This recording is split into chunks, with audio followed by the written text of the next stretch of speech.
And city staff. Stroud. Thank you, David. And Nikki Fike. Okay.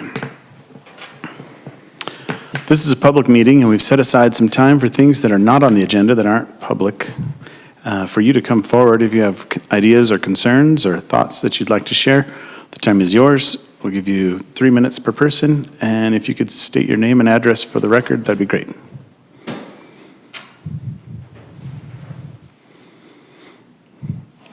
Is the meandering river going to be discussed?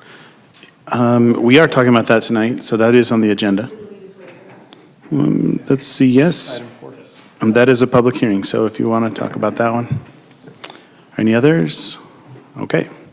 We will close public input at this time, and we'll go to item number 4. This is a public hearing. This is what you were asking about. It's an amendment to the city code, section 19.02, definition of sensitive lands, and amendment to section 19.25 by enacting chapter 6, Jordan River Erosion Hazard Area. This is city initiated. I'll turn the time over to our planning director, David Stroud. Yeah, if you recall, we discussed this, I don't know, a month and a half ago or so. There's some issues that were brought up that you wanted us to satisfy, and we've done that. We have sent notices out to all property owners adjacent to the river, at least on our side of the river, obviously, not the Lehigh side. And so we do have some public here on that tonight. So what we're going to go back and do, we'll go back and let me get the right keyboard here. Discuss a couple of the issues. One would be amending the definitions to add the river meander corridor to the definition of sensitive lands. That's fairly straightforward, as you see here. So we would add what you see in the red to add to the definition and the Jordan River Erosion Hazard Zone as identified in figure 25.4 in section 1925-06, which we'll get to in a second here. And that Jordan River Erosion Hazard Zone was based on a report that was done a few years back to identify the areas where erosion along the river could be most severe, or not severe, but the highest chance of that happening. And we'll show that on the diagram here. But getting into the code, this would be all red. It's black just for ease of reading. So we would add this to section 19.25, which is the waterfront trails and buffer overlay. Basically what we're going to do, we're going to identify that we have the Jordan River Erosion Hazard Zone, and there's a meander corridor that's been identified. At rivers, as you know, over time they do meander. Now the Jordan River is a very low flow river, so it does not have a lot of erosion. We look at the historical photographs. We do have the Jordan River Commission on their website does have mapping. I think the first one they mapped went back to about 1857, I believe, where they mapped the channel of the river at that time. And there's a few places where it kind of went. It was located where it's not now. But for the most part, the Jordan River actually stays fairly uniform from where it has historically. And so this was a report done in March of 2007 by CH2M Hill. And they gave some various recommendations for that bank stabilization, the things to be implemented in that area. And, it talks about engineered channel stabilization measures. Again, if something were to happen in a development were to come along, obviously engineers would be heavily involved to implement or propose these types of measures to stabilize the bank. But so we have several things that any development would have to meet then. Again, no adverse impact in the area. Bank vegetation would be replaced, bank slope issues. Certain slopes would be acceptable. Toe down, dealing with scour depth, things that the river could change in the landscape. Overtopping deals with the 100-year floodplain. Bioengineering, so the ways to, if you're going to develop on the property, ways to revegetate or secure that bank, stabilize that bank from future erosion. And so this would be adopted. Of course, the river is within the jurisdiction of State of Utah Forestry, Fire, and State Lands. So they'd obviously have to get involved as well and approve any kind of mitigation for the riverbank. Now the map itself, this is the map that comes out of the 2007 report. We'll probably try and get this updated on a current aerial, but this was the official map from the report.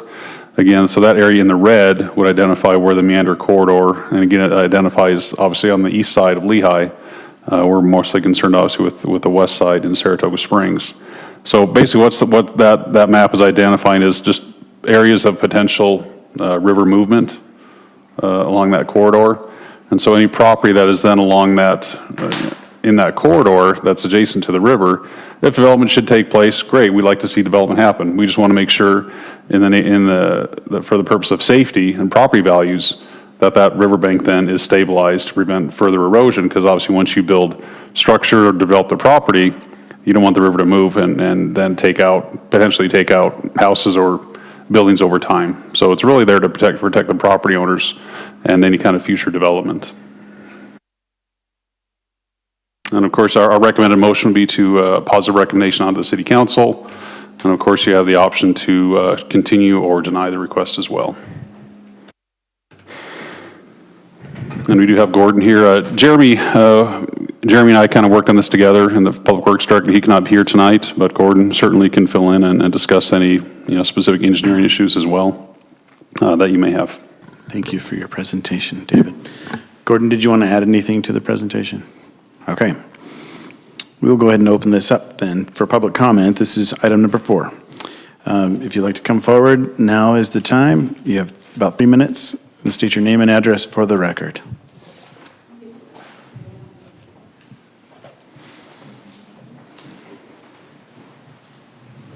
I'm Lillian Allred, and I own the property just to the south. And the pictures of the river, I don't think depict the width of us.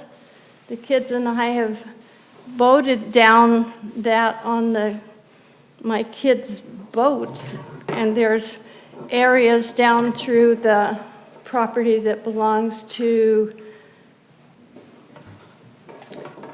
the other side of me that the river is really wide. So where on the river is your 250 feet being measured from?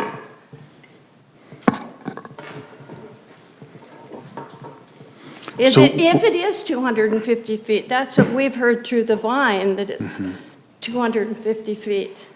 So Lillian, we're going to take all your questions. We'll write them down, and then we'll respond to them. We'll have city Okay. staff answer them. And do any of you know roughly how long this building is? Roughly. I might be able to find that out. Well, But we'll answer your questions after your time. okay. And to me, 250 feet compared to the length of this building is an awful lot longer.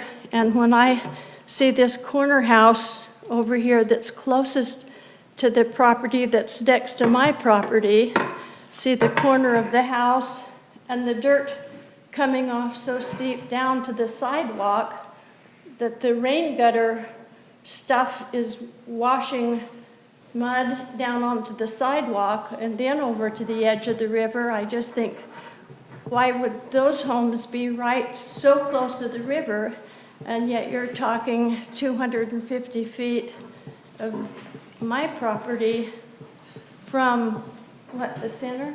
The center of the river? Anyway, that seems like kind of unfair to have these homes along here so close to the river, and then tell me there's 250 feet.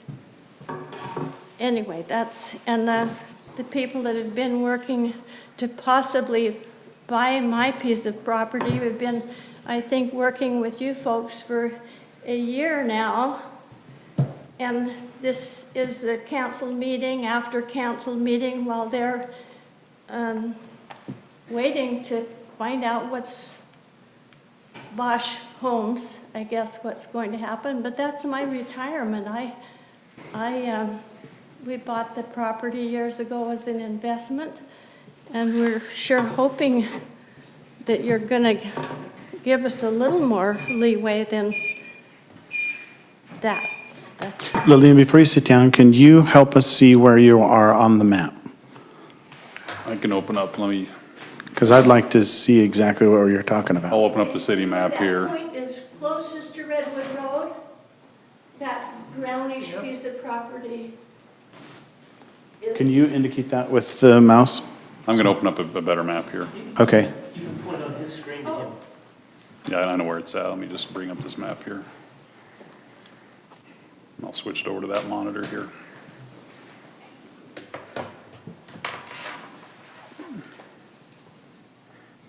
Right there. Correct? That's yours? Yeah, Yeah. that's... Okay. This is cattle pasture where your arrow is. That belongs to some fellow, a fellow in California. Then the next little piece of green is my pastures. Yeah. Okay. That so- pasture by the arena, that's my pastures. Yeah, that parcel there in blue is yours. That, right around there. No, not that one where your arrow is. Right, that's yours. And there's more tamarack and tamarack and Russian olives all along that part of the river. Then we're here when I moved here. Big Russian olive, big tamarack trees. So I doubt if there's any, that's my piece of property. Then I down, and the long, narrow strip belongs to a fellow named Hatch. And, Okay, thank you very much. Thank you. We will address your comments after we've closed the public comment. Are there any others? Please come forward. My name is Steve Larson. I own the piece that's the oxbow piece that kind of makes a heavy wrap there at the top of your screen. Steve, could you give us your address for the record, please? Which address do you want? That's up to you. 935 West Center in Linden. Okay.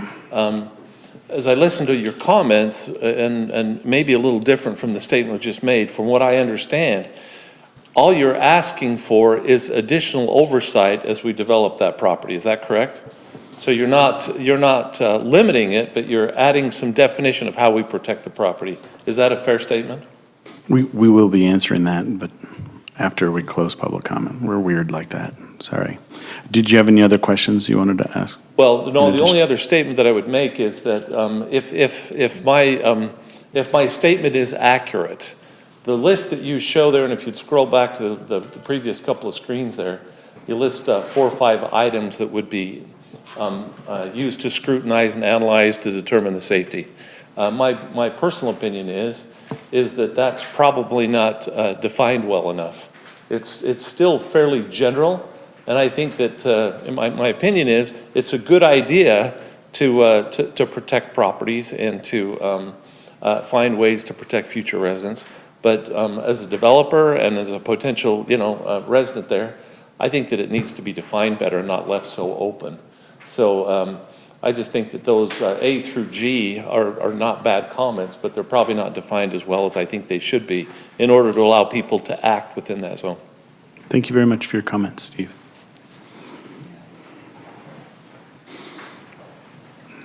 Hello. Good evening, Planning Commissioners. My name is Paxton Guyman. I've been before you before. I'm a land use attorney. My office is in South Jordan. I represent the Thompson family. Do you want to give your address? 3375 East Autumn Lane, Eagle Mountain, Utah.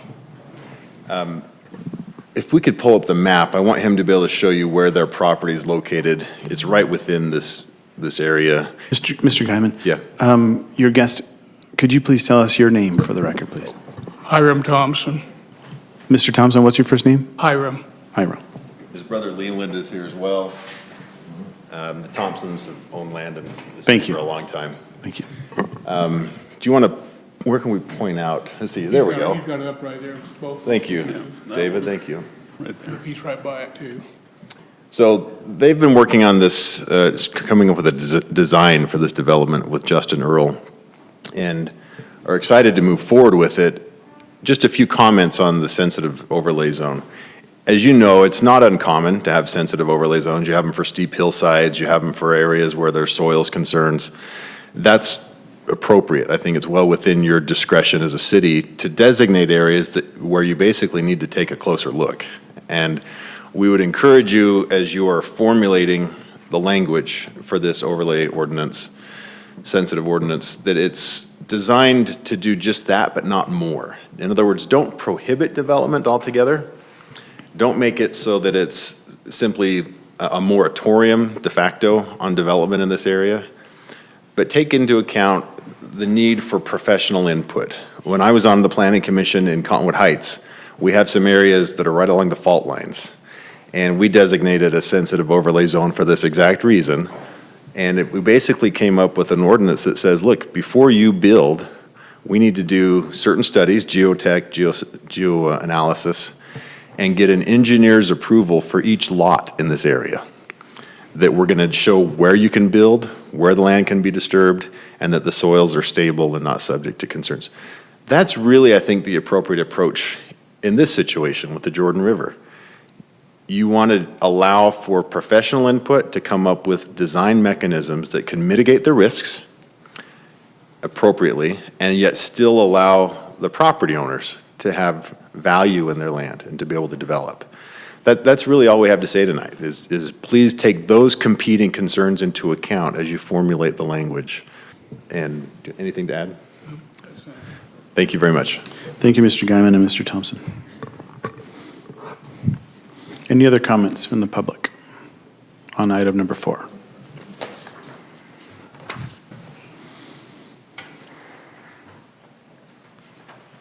My name is Brian Carlisle. I live in Salt Lake City. Do you need my address? Yes, please. 2579 South Pasadena Street. Thank you. So my comment, kind of similar to what Paxton was just saying, is, you know, we're the ones that are looking at purchasing Lillian's site, and you know, we've been told this is not really they've never seen any flooding or any issues here, and so what we're kind of viewing it as, yes, we can mitigate these concerns. I don't think that's going to be a problem, but I want to know, you know, what's that process? You list these jurisdictions, state forestry, fire, state lands. Is an engineer's design, so to say, or approval going to be enough? Like Paxton was saying, a clear, specific way that we can know ahead of time how we can mitigate these concerns.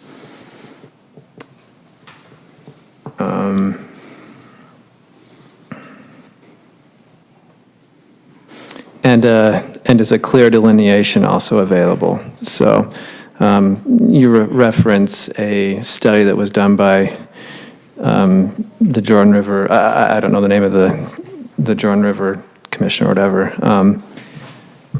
Is there a clear boundary that we have available to us?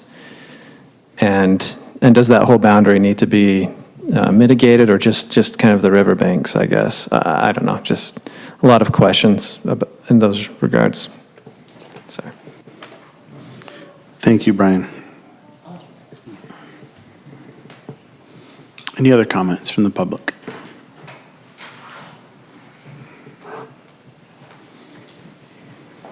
Leslie Urmston, 3461 West, 7300 South, Benjamin, Utah. I'm Lillian's daughter. And so I guess I just have a couple questions, and it is silly that you guys do it that way, that 6 of us would have to get up here and then ask the same question about stuff. That's kind of odd that we can't answer questions as we go along and then we know, but whatever. Is it 250 feet? That's what I was told, that there would be 250 feet of land just taken and not being able to be used on both sides of the river. Did someone misinform me? So that's one question. The study in 2007, so 12 years ago the study was done, and now you guys are just wanting to clarify it and define it. I mean, you've already built homes along the river, and they've not had any engineering, or they've not had to go by these laws, and so you guys here just in Saratoga, I guess my question is, you just decided, hey, this study was done 12 years ago, they suggested this, so let's up our rules, and maybe even you're saying clearer rules, have more rules for building. So that's my other question. It doesn't sound like there's a foot, as you guys described it, that there's not an amount of feet. You just want some engineering, and that's my other question. You just want these things followed by Bach or the developers. Is that correct? So that's a question. Let's see what else. I think that's all. And yeah, the concern about, it's my mom's retirement and the value of the land. And, I feel bad. Bach's been working on this for over a year now, trying to, I guess you guys have asked them, there's things that they've needed to do and they've been working on it. And now here there's more that they're going to need to do. And right, what is that? And are we going to maybe be able to make this sale happen, or should we not be selling her land at all because it's not going to be able to be built on? My questions. Those are great questions. Thank you very much, Leslie. Anyone else? Okay, let's dive into these questions. I'm going to turn this over, sorry. Oh, I do need to close public comment at this time. We're going to turn the time over to Planning Commission Director and for our engineer, if you wanted to address some of these questions. Which one do you want to start with? All right, so let's start with Lillian's questions. She wanted to know, where is the 250 feet being measured from? How long is this building? By the way, I did a measurement of the building approximated in Google Maps, and it's 135 feet is approximate length of this building. Okay? Let's start with those. My time's up. I guess we have to end the meeting. I'm just kidding. Did you want to start with this? Yeah, the 250 feet just refers back to the waterfront trails and buffer overlay zone, which says the requirements in there that we have in the code now apply to that property within 250 feet. It's not of the ordinary high water mark of the river. It's not taking 250 feet of property away that can't be developed. Not even close to that. What the code currently says now is that from that ordinary high water mark, the closest a structure can get is 85 feet from the ordinary high water mark. And so the land's still fully developable. And within that, between that 85 feet and the structure and the high water mark, there'd be things like the riverfront trail, there could be gazebos, things like that, but the house structure itself, because that's probably what we're mostly dealing with along the river at this point, would be as close as it could get to the high water mark would be 85 feet. That the 250 feet just says that overlay buffer applies to properties within 250 feet of the river. Mr. The ordinary high water mark, yeah. Do you have a code reference for that, David? Yeah, that's in 1925-01.2. Okay, she had more questions? Oh, actually, I think that we covered those. Did you have something you wanted to say? Okay, let's go to Steve Larson's questions.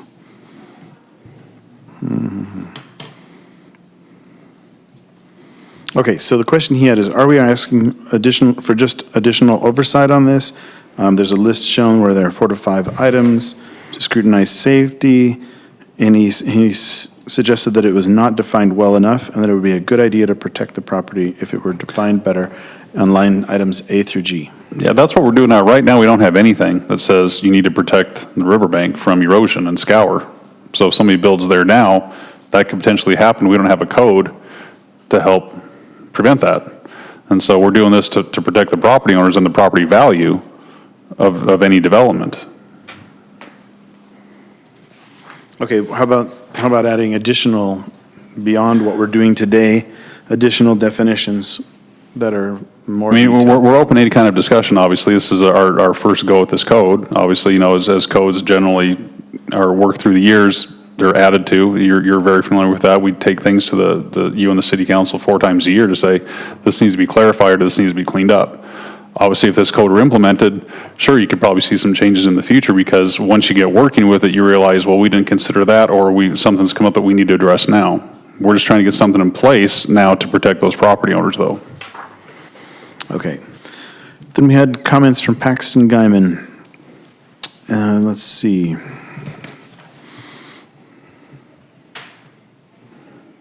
Say that he has previous experience with design for development, and it's not uncommon to have overlays. He suggested that we don't prohibit development in the area, that we have a need for professional input.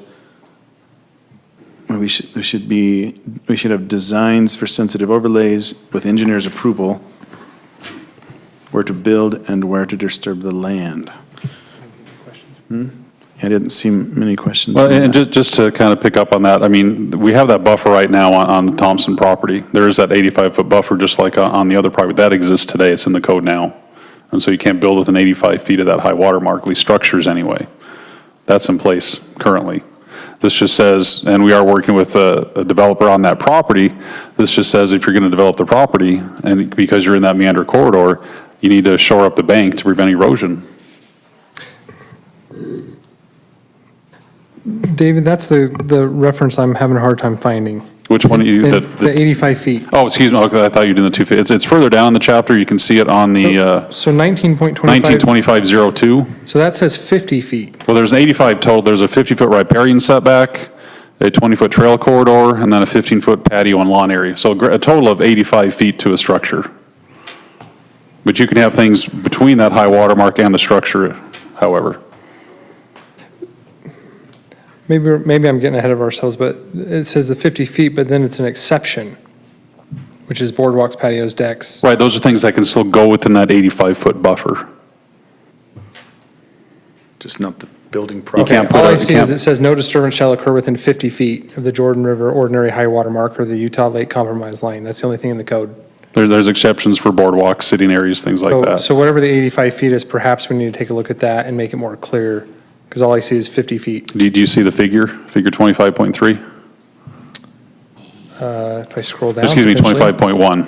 Okay. No, Okay. well, it's not, yeah, okay. Thank you for having that code reference. Did you have any other concerns? Okay, let's go on to, Just to point out something that Gordon didn't bring up, as far as the Thompson property goes, on the current Trails Master Plan, there is not a trail requirement on the Thompson property. So that may affect how they think about developing the property. They could still put one in there, certainly. but they don't have to. They don't have to, not based on the Trails Master Plan, no. That could help if you're trying to. On the south side of Crossroads, yes, it's in the Trails Master Plan to have the trail. It's already partially in there with what developments are there now. Okay, So that saves the, what was it, 30 feet? And every foot's important to the Thompsons. Pretty narrow piece. The 85 buffer still applies on their property, however. okay. If we're not doing a good enough job answering your questions, please come and talk to us after the meeting. I'm sure the city staff will entertain your thoughts and concerns. Sure. Okay, so then to clarify, because I had the same kind of confusion, I guess, when just reading the code. But I guess the idea, the intent is certain areas, well, so the lake, or the river edge, edge has to be protected for possible erosion and scouring and such. And so we're implementing code to recognize that and making some suggestions based on the report. So, for example, like you could put vegetation there, you could put... Right, and there'd have to be, an engineer would have to design this. The state would still have to approve it as well. And if the Army Corps has to get involved, they would have to approve it also. Right. So if you happen to, if you want to build in an area or it's going to touch that sensitive area, then it's up to you to decide how to do it. There are some suggestions in the report, but you then contract with a professional and you Right. figure out how Because- best to do it based on money, based on what you want to do with it and such, and then get approval from the state? Right, because the river itself is not within our jurisdiction. Right. So whatever's done within those, the ordinary high water mark and the bank, the state's really going to have a say and say, yes, we agree with that, or no, we don't. Okay. Or this is what you need to do. So we're only providing guidelines. It's up to you to... Yes. To contract with Right. or to work with You get an a engineer, professional. and you're going to end up working with the state and the Army Corps to come up with something that works. And as we figure things out, then we'll just add more to the code to make it more specific. But for right now, this Need is be. where we're going to leave it to at least have something there, and then it's up to you to work with those professionals in order to mitigate those hazards. Correct. Okay. Okay, so before we turn this over to the planning commission, I know that you all want to talk, there's two other people that had comments that I want to address, and then we'll turn it over to the planning commission. The next one is Brian Carlisle. He talked about, he was the one that wanted to purchase this land site and wanted to know what he could do to mitigate the concerns, and what is the process to mitigate these concerns? Is an engineer's design going to be enough? Clear delineation available? And anyway, so if you could answer those questions, maybe Gordon or David. Yeah, go worry about the delineation. I mean, what we have is in that report from CH2M Hill. That's the report that the city adopted in 2007. That's identified, and we've accepted that's where that meander corridor is.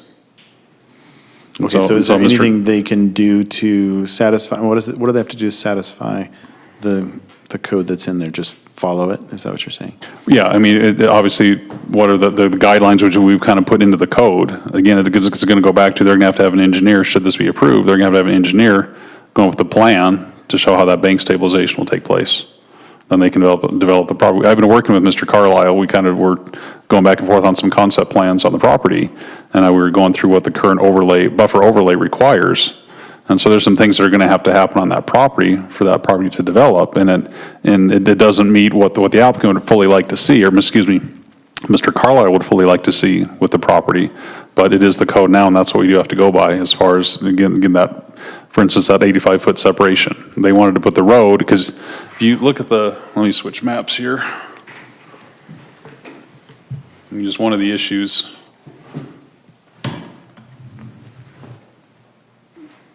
You can see where the existing road stubs, Riverside stubs right here. This was put in before the overlay, buffer overlay was put in place.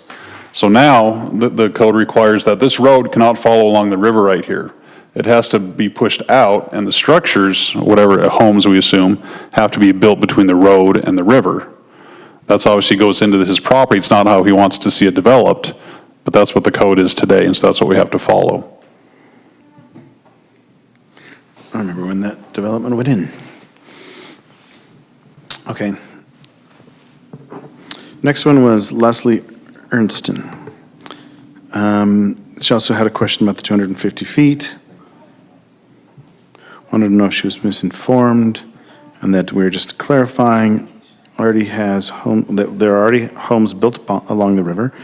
And did we just decide this? There was a study 12 years ago, and now there are more rules for building. And the question was, is this for engineering only? Is that correct? Going back to the previous developments, there was, from what word I received from Jeremy Lapp in the Public Works Director, there was some stabilization measures that did take place when those developments were built along the river. Obviously, as the city grows, we see more development encroaching near the river. It's just one of those things that come up and says, you know, we probably better address this before it gets too out of hand. Okay, so hopefully we've answered your questions. If we haven't, please follow up with staff, and they'll be glad to help you out some more, to define what it is we're doing. All right, we're going to open this to the Planning Commission now. Commissioner Carn, you were first up.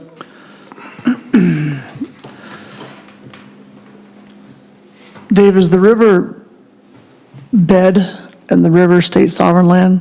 Is that managed by Laura Alt? It's managed by FFSL, Forestry, Fire, and State Lands. Okay, not state sovereign land. I'm not an attorney. It's a different group. As far as I know, we always consult Laura Alt with FFSL. Okay. When things are dealing with the river. So it would go through her.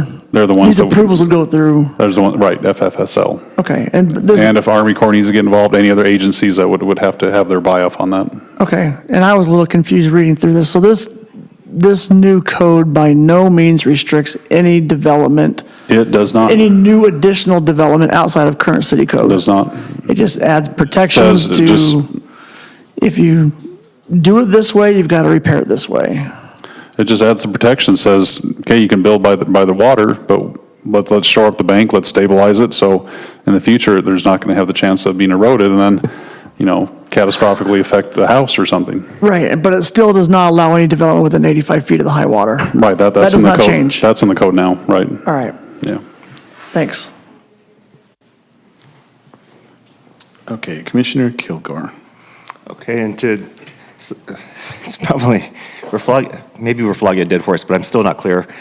So this doesn't require a current property owner to do something now unless they want to build. Is that correct? Correct. So they could leave it the way it is. It doesn't impose an additional cost to anybody unless they want to build. Right. Okay. And it's not specific to just developers, it could be a private property owner as well. Anybody who owns land. Yes.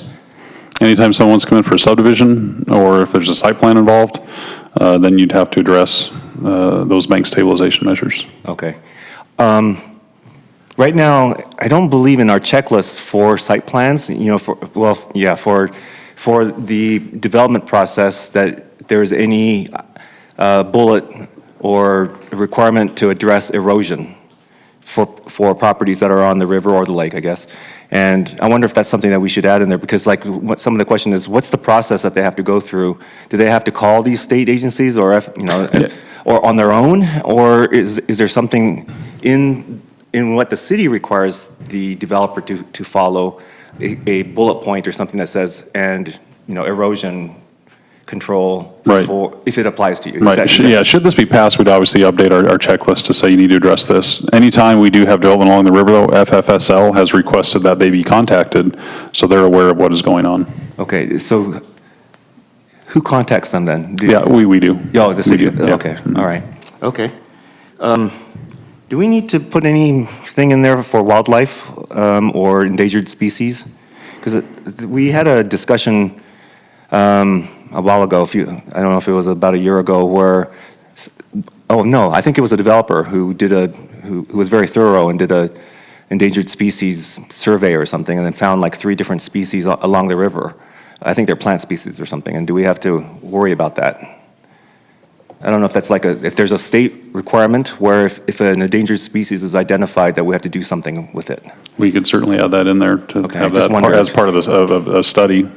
Yeah, I think, because that came up during that one development, and there was some kind of a state law that we had to look into if there's an endangered species, and it was a plant or something.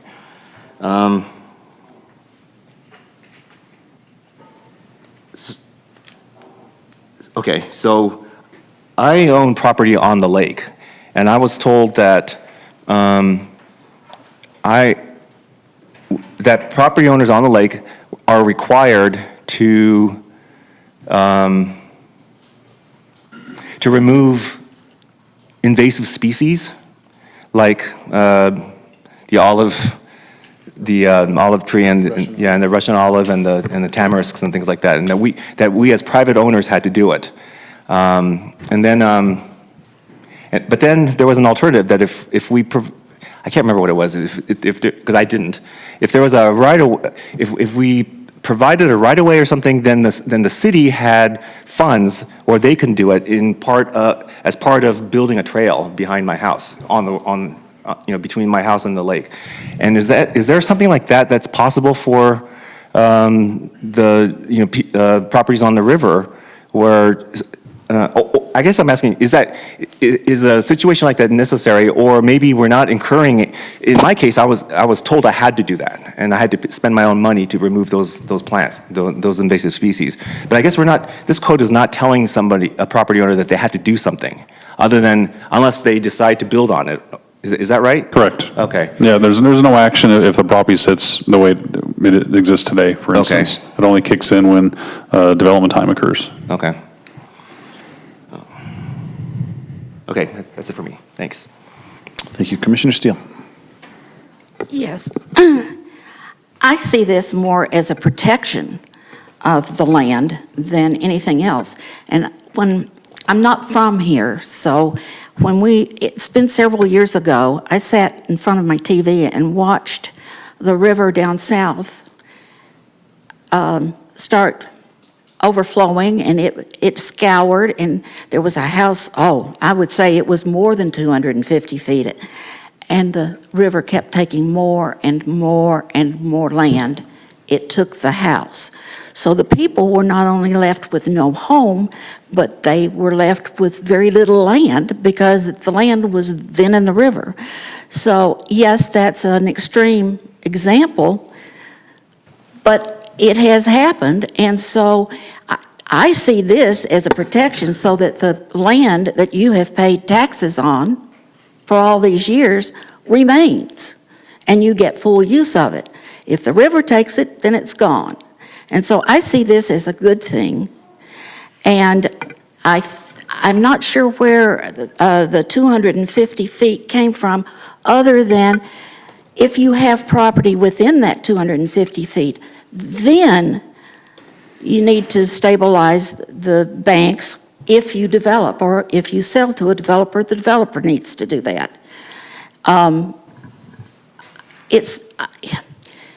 It's not really taking property away from somebody.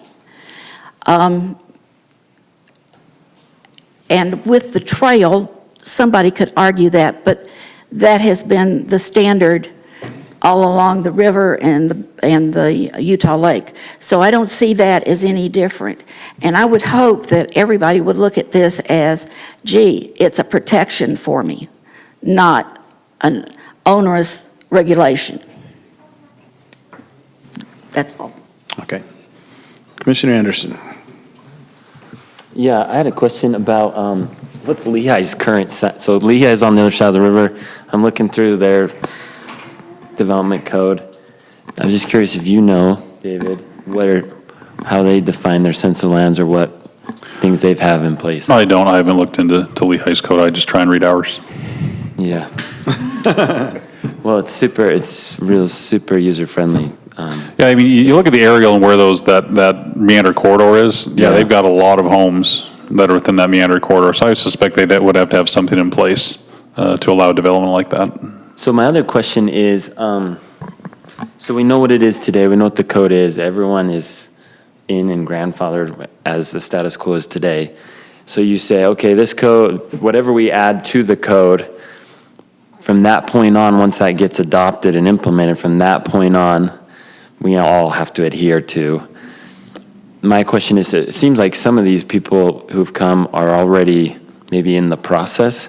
And so like, what's the statute of limitations here? Like, where do they say, hey, we're coming from a day of previous code and we're grandfathered in versus, I'm not saying that's, I don't know. I'm just saying, like, where do we draw the line there? If people I'll put on my best Kevin Thurman hat here. There's pending ordinance doctrine, so we already have an ordinance that's in the works right now. The applicants, the people that have spoke tonight, there's no current application by anybody that spoke tonight. If they would have had an application in under review prior to this application coming in, then you'd probably have a case for they applied to the old code. Got it. But we don't have anything.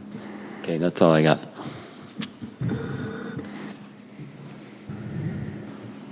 Commissioner Chapman. If FFSL already has a requirement that landowners who are developing stabilize the banks, what is the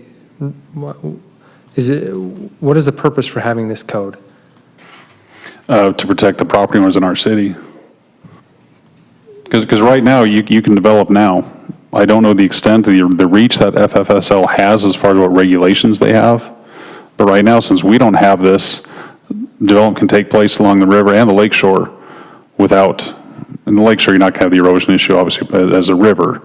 But development can take place today, as has already been done. Well, from what I understood from comments said earlier, that the FFSL would have to approve whatever engineering was necessary to develop that land anyway. Is that not the case? Right, because whatever's within their jurisdiction, within the confines of the river, the high water mark, and my understanding is. So they care about the engineering report up to the high water mark, and we're saying we care about the river beyond the high water mark? We care about what the river could do, right. Okay, that makes sense. We just want to protect property owners. So the thing that, I mean, I think you've cleared up a lot of even some of my concern with the fact that there's no additional, I mean, you're not taking land, you're not saying they can't do anything. One of the things is we've gone over the code in the last 3 or 4 planning commissions is how many times we've been told by the city attorney that it has to be specific and you have to define things. And the more definition, the better, because if there's a dispute, then you tie it to the definitions and with specificity. And it seems like what I've heard the public say is that there just isn't enough specificity where the landowners can have expectations on what is required of them if they wanted to develop this land. And so, and I don't know how we arrive at that, but I mean, there's a couple of comments that spoke to, these A through G are kind of good guidelines, but what are the real expectations? And so, that's something that I would like to see moving forward is just more clarity with what a landowner could expect. I could see why a landowner could appreciate this and why it would protect their land, and I think it's a good thing. But I can also be sympathetic to saying, okay, great, now what? What do I actually have to do? And without having that process in place or the outcome defined a little bit better, I could see why there might be some concerns. Commissioner Steele. Yes, I think every property probably is going to be different, and different method may be needed to protect the bank of one property, and something a mile down the road, something different. And I like the way this is written because it doesn't say should or any of those words that are kind of ambiguous. It says shall. And I would be interested in knowing, I'm not sure that we could put anything that's any clearer than this, knowing that it could be different for each property. Does that make sense?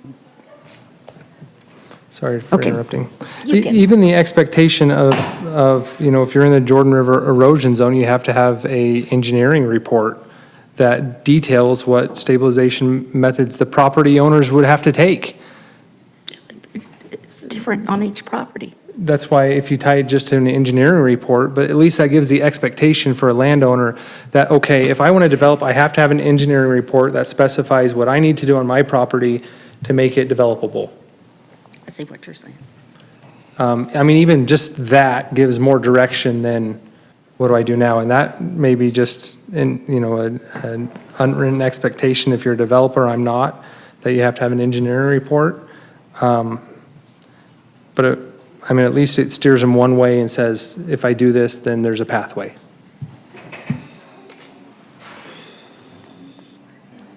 Commissioner Kilgore. Yeah, and also, what if someone doesn't do it? What's the remedy that the city has? As in, when they come in for a development and they don't show anything? Yeah, I mean, like right now, we don't require an engineering report. I mean, I think you have to get one anyway. I mean, how else, unless you know what you're going to do. But what's the remedy if someone doesn't do, doesn't does not stabilize the comply, shore? right? Well, if they're coming for a development, they don't include that, obviously it wouldn't go anywhere. That would be one of the requirements. How are you going to stabilize this bank? Has the state approved it? Has the Army Corps approved it? There is this planning commissioner who always looks at the does not complies. Yeah, but we have nothing to comply it with other than, is it stabilized? And then they could say, yeah, it's stabilized. Our engineer said it was fine. And Does that engineering report have to be reviewed by our city? I don't know. Or does it just have to be an engineering report where they take liability, some independent engineering firm?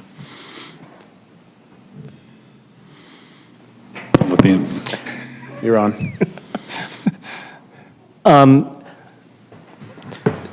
So the code doesn't mention it.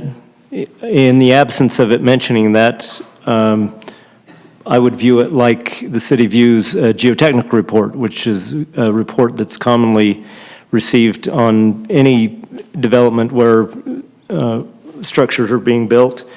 The city respects what's in those reports. Yeah, and in those reports, you talked about how specific we need to be so that you have a standard to go by. And we've even added code when a developer came in and we didn't have like a specific standard, like for parking and stuff like that. Well, And I know that's not the same thing, but the city doesn't have a standard for geotechnical reports. It's a professional standard. So, okay. So the profession regulates themselves in that regard. I see. And I might just add, the Jordan River is not a fast-moving river. Mm-hmm. regardless of the flow rate. And so when you see these engineering reports, just from my perspective at this point, I don't see, vast amounts of infrastructure being placed to prevent fast-moving, high-volume streams. Well, so like one of the things that one of the mitigation suggestions is planting, I guess, because the roots are supposed to hold the bank, and bioengineering, that kind of thing. And right now, a lot of the banks are being held up by the Russian olives and the tamarisks, and it'd be kind of weird if those have to be removed and replaced, and so that kind of consideration, I just wonder, where does an applicant or a property owner go to figure out, should we remove the invasive species even though they're shoring up the bank, and have to replace it with something else? Or, I mean, it's stuff like that where I don't know where you would go to get a good idea of what to do. I don't know if an engineer would even know, because it has to do with, it's not just engineering, it's also, but also there's a lot of rules about removing invasive species and whatever and whatnot. And again, is there a clear way to figure that out, as far as you know, in your experience?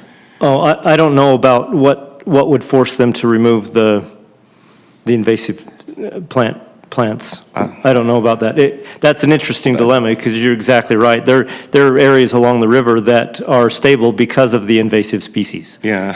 And so it's been here longer than the people. Okay. Commissioner Cunningham. I keep going back and forth on this. Do we have enough? Do we not have enough? And I just reread the first part of this, and I think I got a little bit better of an answer. In section 1, it says the Jordan River Erosion Hazard Zone is delineated in figure 25.4 and is based upon the meander corridor in the Jordan River Corridor Preservation Study by CH2M Hill dated March 2007. Bank stabilization methods may be implemented to remove property from the Jordan River Erosion Hazard Zone as identified in this section.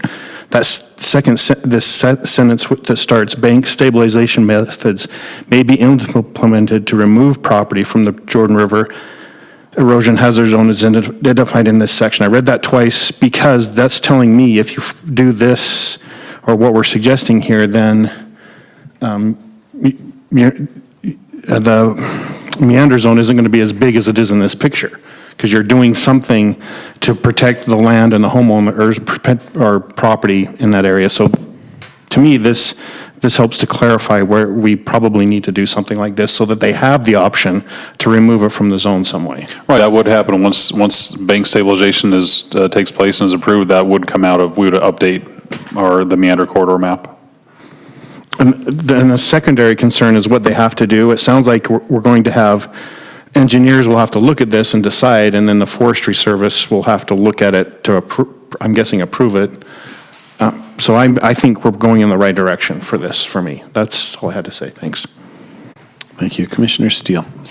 Yes, having worked on the other side, if I knew that this was in the code when I came in with a project, first thing I'd do is I'd go to the planning department and ask them, is there anything I need to know about this particular piece of property?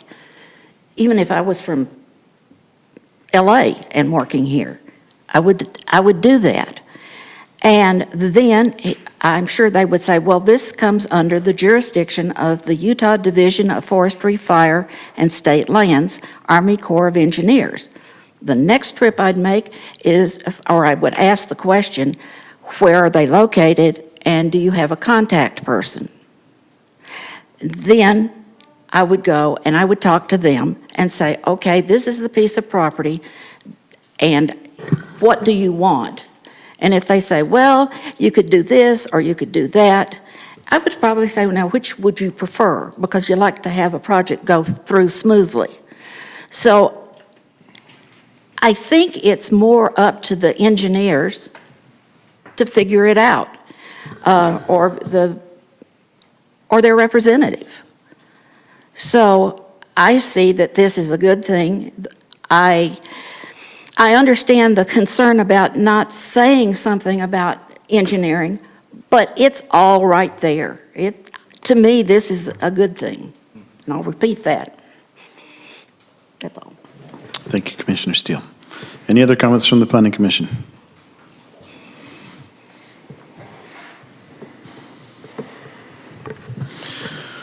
Okay.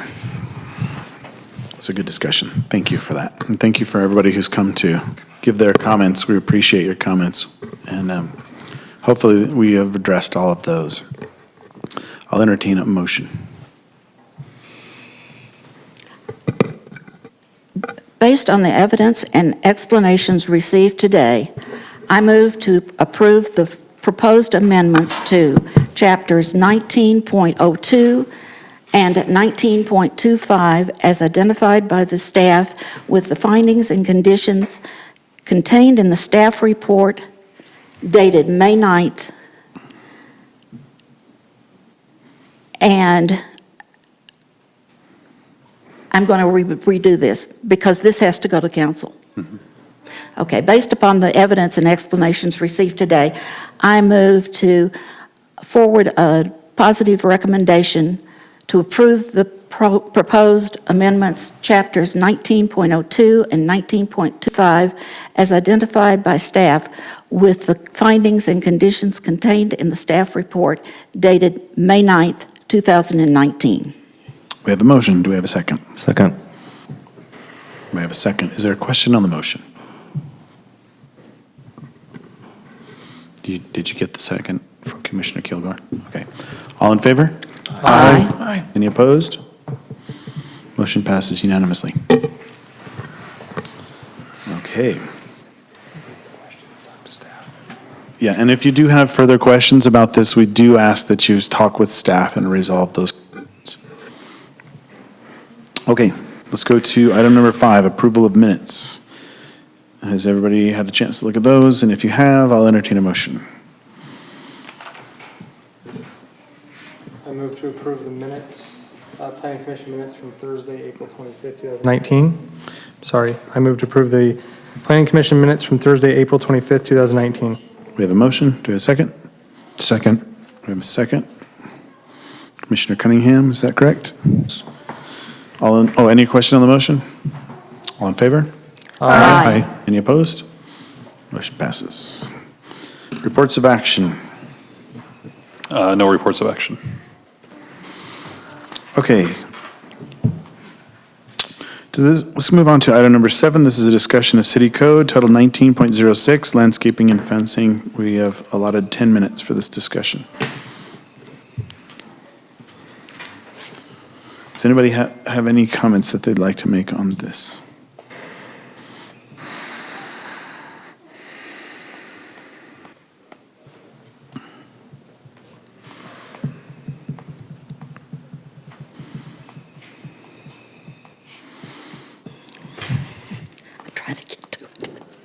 Well, I'll start us Okay. off. What do you want to go to a certain section or just a little open No, discussion? just want to talk about this in general, because I don't know if it's in a certain section. Well, you probably find it. So we talked about this a couple planning commissions ago. We talked about, I talked about a fence that is adjacent to a open space or a walkway, right? That is not in an HOA. So meaning you don't have the ability to have an opaque fence, you have to have it semi-private. And the question that I had was if there is, and we do have a section in here with a change of elevation. If you have a change of elevation, on top of that, the height of the fence is from the highest elevation, so that is your measurement. But the question was, you can have up to a 6-foot fence if it is semi-private.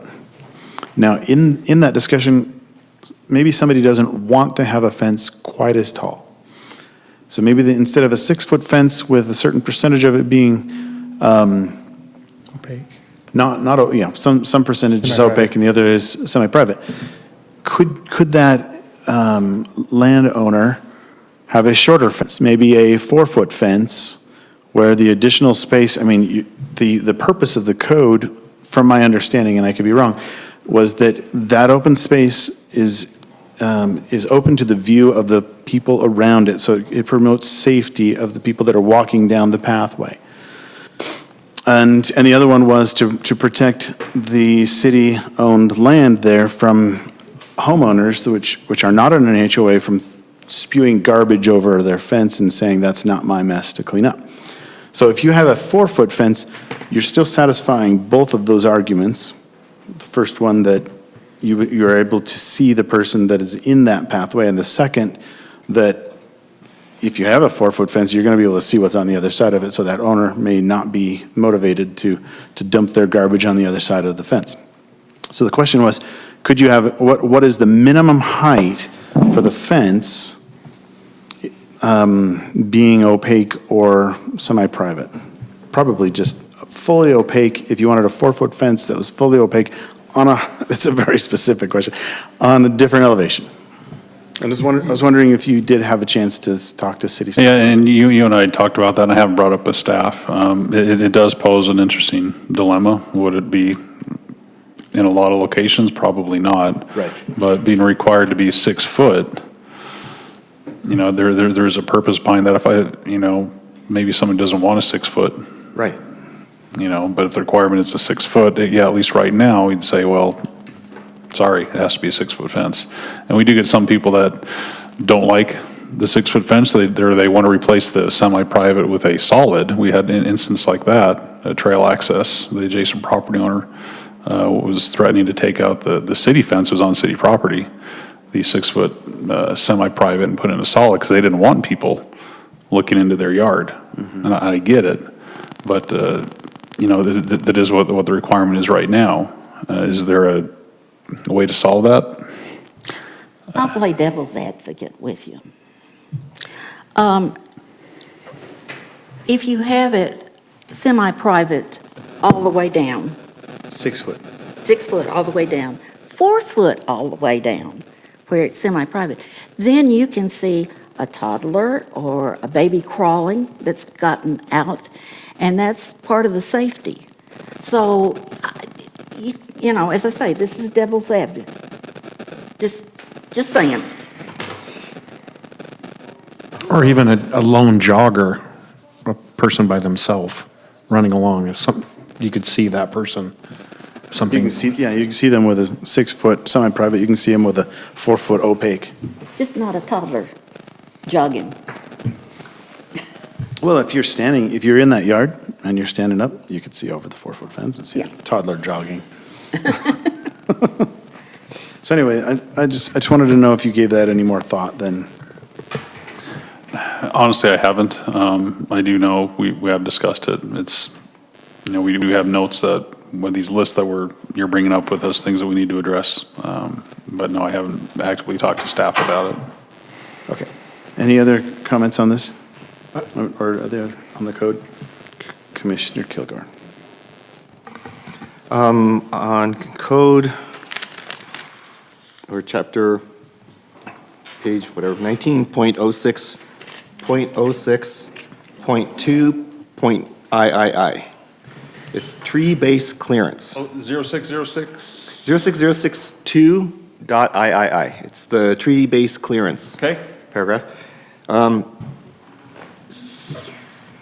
So the development I live in, the Saratoga Springs development, just put in rock in the new area on Redwood Road where they're rebuilding all that. And there's no 3-foot or 2-foot tree-based clearance around it. And I've noticed some other developments where that's happened too. So is that like a code enforcement issue, or if no one's doing it anyway, then why do we have that in there? Yeah, it is in the code. I just redlined some plans today. I said, make that notation that you're going to have that tree-based clear from rock or turf is how the code. Yeah, rock or turf. So it is something we check. To be honest with you, once plans are built, we have an approved site plan.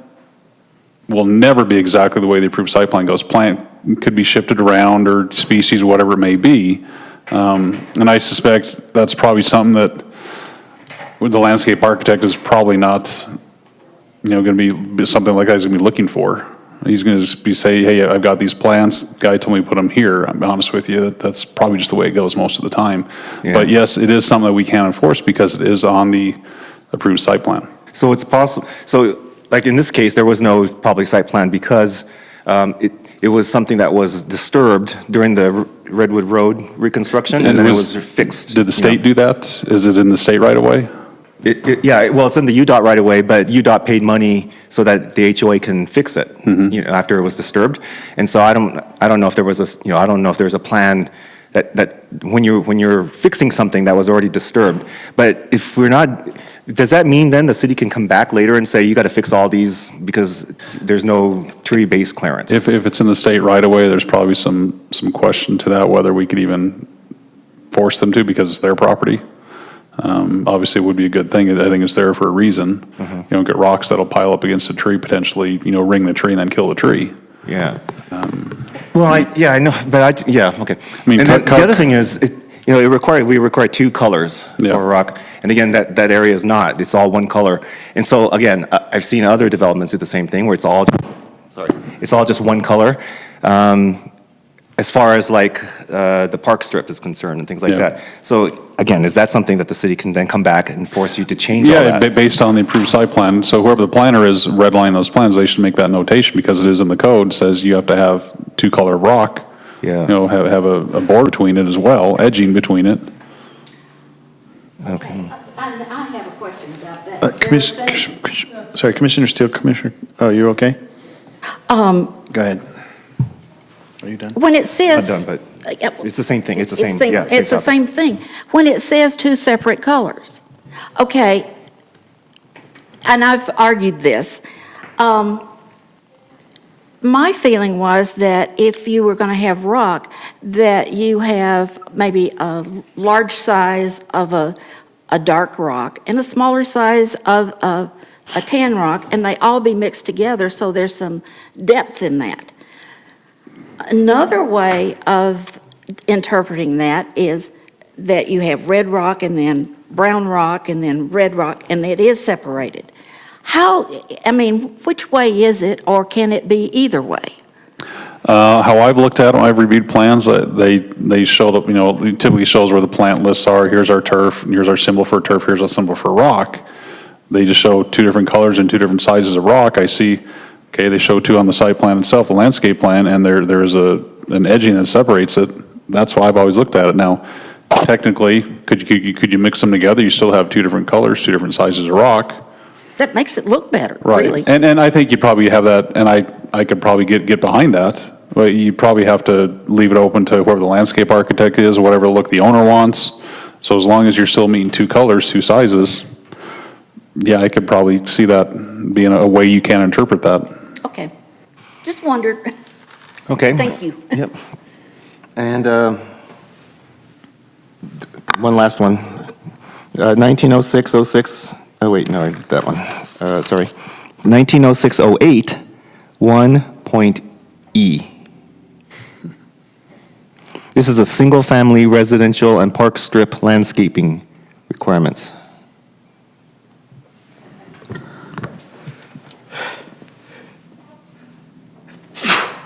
Doesn't type. Thank you.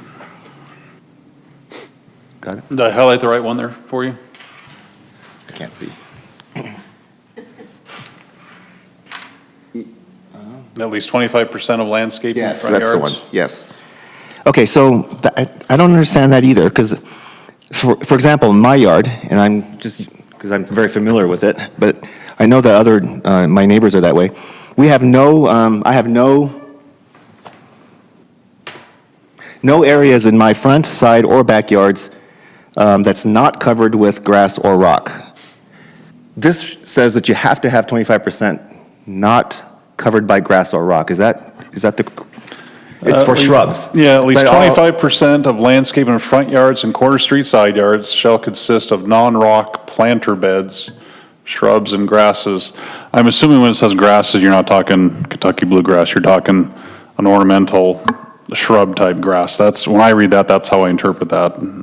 That could be up to Okay, interpretation. so the way I interpreted it was, it's not lawn. Right. That you have to have non-lawn areas that Right. doesn't have rock in it, but all my Correct. shrub, as well as my neighbors, all our shrub areas have rock in it because we have high winds. And so we wouldn't put mulch. Those who did have all the mulch blown away, within 2 years. And so we all put rock. So does that mean not all of us are in violation because we don't have 25% that has no rock? It depends on when this code came into effect. And to be honest with you, would most single-family homes, would someone go back and say they have a violation on that? Probably not. Okay, but technically they are in violation? Again, it depends on when it was done and when this section of code was implemented. If it was just a few years ago, then most likely not, because you're an SSD, right? Yes. Yeah, and your home was built, what, 15 years ago? No, my house was built 5 years ago. Oh, okay. Yeah. And again, don't know, we'd have to go back and research what the code was when it was built. Well, I guess the reason why I bring it up is if it's put in there simply as an aesthetic issue, then I don't think it should be in there because it's not practical. We live in a high wind area, and a lot of homes are replacing mulch with rock. You know what I mean? And so to say that you have to have 25% with no rock or grass, that seems really dictatorial and not practical. And I just wonder, is there a good engineering reason why? It doesn't even say it has to be by the house. I could see if it says it has to be by the house for the to keep water away or whatever, but it doesn't even say that. So if you could have the front of your yard with 25% just a shrub bed, whether you have shrubs or not. I think we should just send code enforcement over to Ken's house. I believe there's a violation there. Say. I'm not taking that rock out. Yeah, I mean, for aesthetic reasons. In my history of 21 years of planning, you know, obviously when you get down to the nuts and bolts of individual home ownership, it's historically I've experienced that any kind of, unless it's like junk vehicles, landscape that's not taken care of. Most of the other issues, if there's a violation, are typically not anything that's typically enforced. It's just you get to that individual property right issue of where you just think you're kind of overstepping at that point. But the other things, obviously aesthetics, junk, weeds, that sort of thing, yes, that's actively. Yeah, I just don't want it to be unfair, because if code enforcement does say to somebody, you don't have 25% not covered in grass or rock, and then people like us get away with it, it seems to be unfair. So if there's not an engineering reason, then just get rid of that. Yeah, and I would suspect if we started to enforce that, we'd certainly get direction from the council to say, take that out. Yeah. So we're just simply not enforcing it? Well, I haven't had any complaints until you brought up your house. So. Yeah, I mean, most of the houses are like that. A lot of our houses are like that. And there's a reason behind, obviously, wood chips. If you live in a high wind area, I do where I live. I get winds every night. Right. And I do have wood chips, but I do find in certain areas they do blow around. And so it makes sense not to have those in high wind areas. Yeah, that's why I just wonder if we should just remove, a recommendation that, we look at removing it. There's no point in it. Excuse me, but I would tell you why that's in there, and it's a different interpretation. Because of the xeriscaping that a lot of people want to do, the council and the planning commission decided that a certain amount of green needed to be there that wasn't in rock. And so that you'd be sure that you have shrubs or grasses or other non-rock landscaping so that you don't have a heat island with all rock. And so that's the way I interpret it, and that's the way on the code committee, I think we went over this, and that's the reason why it's there. And it's not that you have to, but you have to have at least 25% in green, not rock. So you can have rock, you just can't have 100% rock. There has to be. Right. No, and that's not what this paragraph says. So I agree with you. I agree with you about the, keeping some green. This says no grass or rock. Perhaps No, staff it can says grasses. look at that and see if it needs clarification, Mr. Chair. That sounds like a great idea. Since we're at 16 minutes, we're 6 minutes over our code time. Is there any other quick comment on this section of code? Commissioner Carn, you had a comment earlier. Nothing? Anyone else? Okay, we're going to move on then. Commission comments. I will not be here next planning commission. I know you all miss me. Yes, it is. Well, thank you. Isn't it? I know. I have a question. Sorry, Director Stroud. A citizen approached me and asked about that property that you had mentioned in the previous director's report, or maybe it was reports of action, of a property that was going to go in between Taco Bell and the supply store, right? Oh, up along Crossroads. Yeah, I Between think there were- Taco Bell and the car wash. Right. Could you tell us the status of that property? Yeah, in fact, I could probably get the corrections out to, no, I sent the corrections out last week to the applicant. They applied for a concept subdivision, which basically between Taco Bell and the car wash. Right. There's already actually one just east of the car wash that's supposed to be for KFC. That's already platted, hasn't been recorded as a one-lot subdivision. So we already have one lot there. So between there and Taco Bell, I want to say there's 4 or 5 lots. Okay. There, and then a lot on the south side of Tractor Supply. Okay. And So this was one of the citizens of our city. They're currently in a long-term lease to put in a certain store. I won't name what it is. But there's another store that is a direct competitor that's able to rent out one of these spaces that are already built. So they're concerned that we're not being business friendly, that there's slow. Well, obviously, anybody can come in if someone can go into an existing building, great. You do get a jump on competition, certainly. But yeah, the applicant has corrections on the concept plan subdivision. They received those last week.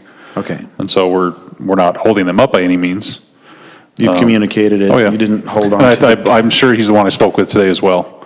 Called and asked me about the status of that. And I said, we've shipped those off, so we're just waiting on because you have to do a concept subdivision if it's been more than 2 years before anything's been looked at on that property. It's been more than 2 years. It may have been looked at in the past, I don't know, before my time, but it was due for a concept, so we just give a high-level review. These are the major issues. There are a bunch of transportation issues involved in that. As far as the planning issues on that concept subdivision, wasn't a whole lot. We're looking at lot size.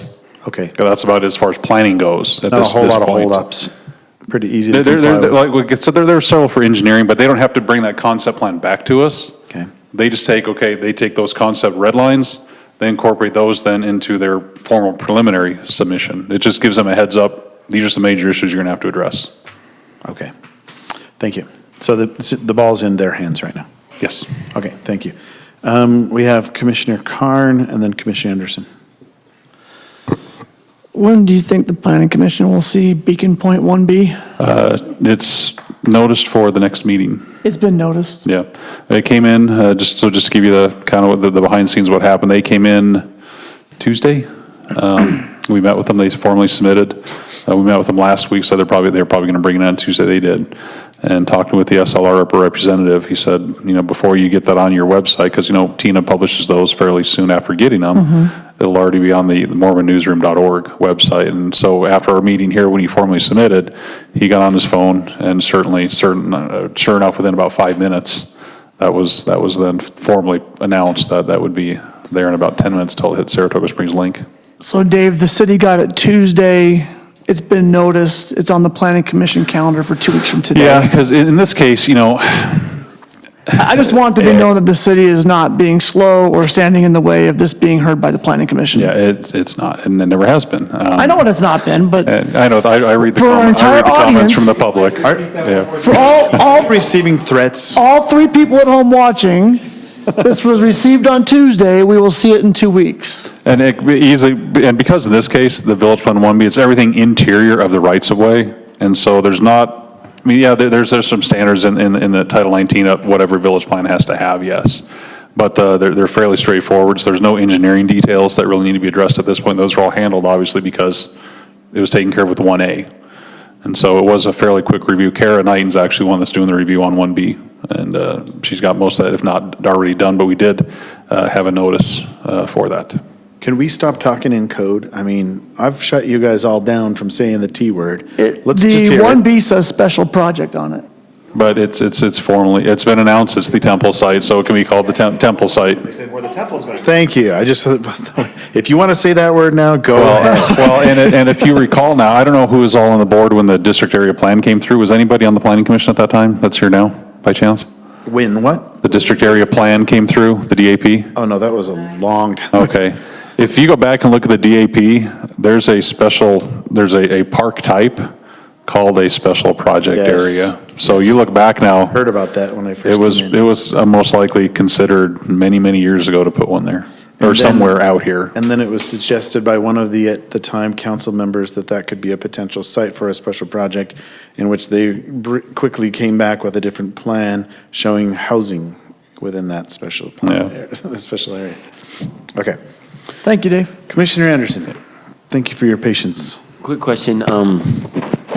I live next to a park, and on that park, we get a lot of vehicles in, it's actually a park with a nice hill on it. And we get everything from a bike to motorized, like huge side-by-sides, people driving in the park, golf carts, the little electric scooters that you can buy at Walmart, you know, like, for some reason, everyone loves driving on the grass. And then there's other events that take place in the park too as well. So this is a city park up in Grandview, the Regal View Park. And we have huge slip and slides where they will roll out an 80-foot tarp. Someone throws a hose down and soap. And by the end of the, it's a great time, but by the end of the afternoon, it is a huge mud. And even now, like, you can look at our park and you can look at the hill and you say, I can tell where that slip and slide was last summer. It's right there. And the grass looks different. It's still coming back. And I guess my question is, some of us who live next to the park, these people come from outside, they come from all over, and it's not an HOA park, it's a city park. And they leave it destroyed, or they ride all over it, and then they drive home.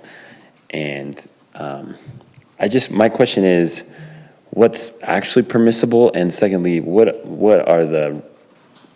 reparation, like what can we do to shut that kind of activity down, I guess, from happening? I'd have to get with Rick and Parks and see what their standard protocol is. Yeah, it is a city park, and so there's some enforcement that we can, if they're doing things that are illegal or damaging the turf, there's certainly something that we can enforce. It would necessitate, obviously, if something's happened, we get a complaint. If we show up after the fact, there's not a whole lot we can do. But I can certainly notify Rick of that and have them start doing some inspections or, visits during the day if they can to see what's going on. Is it typically, of course, summer coming along, a lot of kids will have every day free. But right now, is it more weekends? Yeah, I mean, and it's adults sometimes. What's driving golf carts, right? Which is, I mean, I don't know what's fair and proper and what isn't. But I would say, Right. without throwing anyone, I think in some instances, someone has a connection to Parks and Rec, because when they set up the slip and slide, they're not running a hose from someone's house across the street. They're actually tapping in to the water system. Right, so someone has access to the box, unlocks it, opens it, we tap in with a hose, and So there is a spigot there, but typically it's behind a locked. yeah, and so someone has, not that it's the Parks and Rec guys doing it, throwing the party, but certainly providing access to water for these huge slip and slide parties to happen, or. You gotta wonder too, is it broke too? I mean, has it been vandalized where you can't lock it anymore? I mean, that's something that'll have Rick check, but. I don't know. Anyway, the park has been totally abused, and and they'll come and they'll ride, and they'll be gone 5-10 minutes later, but they leave their tracks, and I'm like, is there a line I can, it's not worth calling police, and it's not an HOA, and it's, anyway. There's an app, this might help, it's called City Sourced, that the city subscribes to, and whenever you see a violation or something like that, you can take a video, you can take a picture, and then when you submit it, it submits to the proper department. And I found the most success using that app, and they seem to be pretty responsive. If you have a video or something, it has been like a vehicle, that's spinning donuts in the park, but with weeds Some or of those anything. side-by-sides are bigger than my car. I mean, anyway. In order to enforce it, the public, as I remember, we've gone through this, the public has to be notified that what they're doing is not Right. within normal limits. So maybe there needs to be some signs that say no vehicles. Yeah, I'll forward this on. Motorized vehicles, or like did the little electric scooter things, like what count? I'll forward that on to Rick, and that would be under his purview, how he wants to enforce that. Commissioner Kilgore? Yeah, what about potholes on private, like right in front of like Coffee Creations and One Walk, there's all those potholes right there. That's private, so is there something the Private. city can do to get those potholes fixed? Typically not. Really, I mean, drive into it, knock your car out of alignment, go tell them, hey, my car got knocked out of alignment from your pothole, and, pay me. Yeah, Okay. being private, there's. He drives a Jeep like me. We can't There own you go. nothing. Yeah. We're just gonna make it over. it's usually it's not owned by the store people, it's owned by the developer, right? So there's. Well, it depends on how it's set up. Are they condoed commercial units? Is it under one owner? I mean, there could be a couple of different ways that, ultimately, it's being private property and it's the homeowner, or excuse me, the property owner's responsibility. Okay. Obviously, long-term, it could affect business. If you got a potholey parking lot, I certainly wouldn't be going in there. That whole section, though, it's not just one pothole, you know what I mean? It's the whole area is really bad. But, okay, thanks. All right. Director's report. We talked about the Beacon Point, so that was on my list there. Tennies, we got a concept plan in for Tennies. They want to build a standalone building just east across the street. And it'll be a 2-unit building, one with the Tennies, and then a small fitness center as well. Isn't that some of the people that were in here tonight? That property was one we discussed. No, it's near Thompson's property, but yeah, that Okay. property owner wasn't here. All right. Dave, are they planning on moving their current fitness center? Commissioner I Kern, could you would- repeat that for the? Sorry, do you know if they're planning on moving their current fitness center I or in a would second? assume so. Okay. Yeah. I looked at it on the city website, and I wrote you that I was concerned about the stacking for the drive-through window. But We've talked to them about that, and I did respond to you, but just to But everyone else. what we're doing is we're shooting ourselves in the foot, because if Tennies decides to move again, and eventually they will, somebody else is going to want to come in, and it may be a higher use for so I think. That's where we have the protection. If it's a change of use permit where it's going to have a substantial impact, we can say no. Okay. But and what I'm going to say, I repeated you in email, but Tennies right now probably has 4-car stacking before they get into the drive lane. And the one that what they're looking at now is they show 2 cars, but you can actually get 3 behind the sidewalk, difference of 1. And I did bring this up with Tennies when we had these conversations. Yeah, Tennies itself, they don't get a lot of drive-through traffic. And so for their use there, we think that that'd be totally fine. But yeah, to your point though, yes, another use could come in, but then we have the protection say, you're gonna have a much different impact on your use than what the previous use was. Mitigate it. Okay. All right. Anything else from the director's report? Do you know about the luau on the 17th? Yes. Okay, there's a luau at Patriot Park on this Friday the 17th from 5:30 to 7:30. It is catered. So they'd like to, and I believe it's HR, if you want to contact HR and give them an RSVP of how many people, if you'd like to attend. That way they can get some accurate numbers as far as food goes. I would like to add, I've gone every year that they've had it, and it's a good way to thank the people that work for our city and get to know them a little better outside of the city confines. And so I would encourage all of you that can to go. Bring your spouse. And wear a Hawaiian shirt, or if you happen to wear a muumuu, wear a muumuu, so. You and I would. Your whole family. Yep. They just want to get a number so they can get an accurate food count. All right. Anything else? Without objection, we adjourn. Rave reviews on Patriot Park so far. Yes, it's great. Everyone loves it. Oh. A few things we still got to tweak and work on. Flags work are not locked up, so we actually want to take the flags. Chief